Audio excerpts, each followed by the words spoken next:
Welcome back. When crafting my clients' distribution plans, the question of when does a trust end often comes up. After all, we often hear stories of wealthy people locking up money in trusts for generations, for example, Rockefellers, Kaiser, or the Kennedys. Or we hear instances of spoiled trust fund babies who live lavish lifestyles yet never work a day in their lives. Regardless, whether we're a Kennedy with millions or Joe the plumber only sheltering a house in a trust, that trust needs to end at some point in time or run into a legal concept called the Rule Against Perpetuities. Today, I'll cover when a trust typically ends and the rule against perpetuities, so hit the like button, subscribe, and ring the bell, and let's dive in. Let's quickly cover the basics. What is a trust?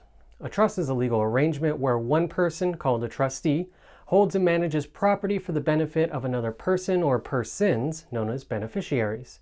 There are many types of trusts, including revocable trust, irrevocable trust, and charitable trust, each with unique features and purposes.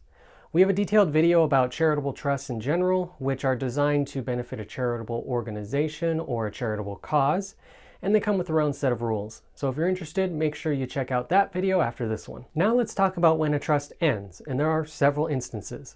A trust typically concludes when its terms have been fulfilled. For example, a trust is set up to last until a beneficiary reaches age 25, then the trust ends when that happens. Another example is where a trust is designed to distribute assets at a certain interval until all the money is gone. A trust also ends when its purpose has been accomplished or it becomes impossible to actually fulfill.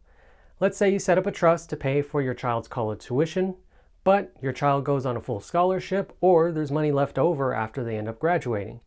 In either case, the purpose of the trust can no longer be fulfilled and the trust can be terminated. And of course, if all the assets in the trust have been distributed to the beneficiaries, the trust effectively ends.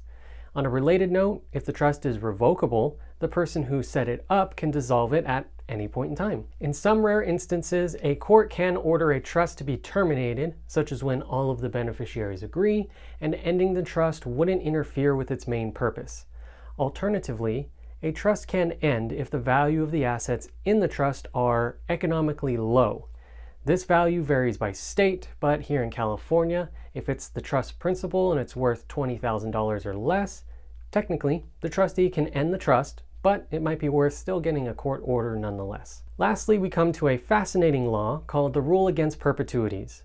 This rule is in place to ensure that a trust doesn't continue indefinitely. In California, it states that a trust must end no more than 21 years after the death of an identifiable person alive when the trust was created. So for instance, if a grandparent sets up a trust that pays income to their child for life, then distributes the remaining property to their grandchild, the trust must end within 21 years of the grandchild's death.